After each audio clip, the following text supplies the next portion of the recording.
all characters are a process of learning.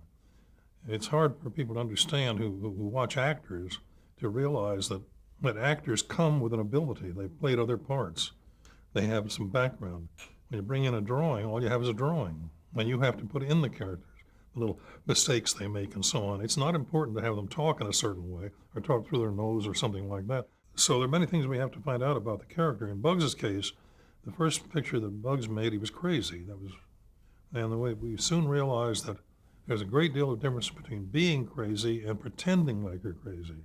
The Marx Brothers were pretending like they're, particularly Groucho, were pretending. He was trying to make sense out of the behavior of his brothers. And that gave him a wonderful balance to it. But he was always in there trying to get some sense out of them. And Bugs Bunny is a much more human character.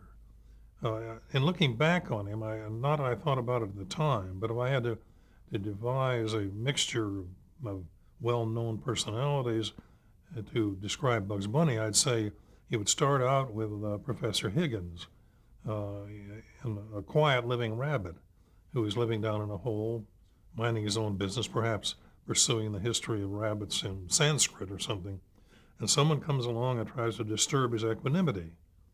And in so doing, then he is not a person like Woody Woodpecker would go out and bother anybody. He has to be provoked.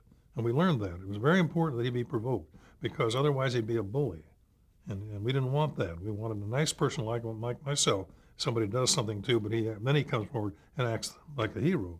At that point, he then becomes something very much like Errol Flynn, perhaps, or Douglas Fairbanks Sr. And so now we have two strong personality traits there. Now we need one more because Bugs would rather solve his problems orally than he would any other way. So we take a dollop of Dorothy Parker and put it into this mixture and stuff that into a rabbit skin, you got Bugs Bunny.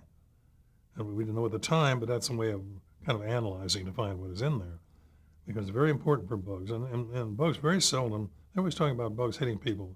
Look, and my knowledge on any picture I ever made or any other picture that Frizz ever made, I never heard of him hitting anybody over the head with anything. And that wasn't the way it worked. In order to establish the character, he had to take pleasure in defending himself. And if he had the choice between running or even conquering somebody, he'd prefer the track of obscuring them, getting them off balance. And that's much better, much stronger. Better comedy, too.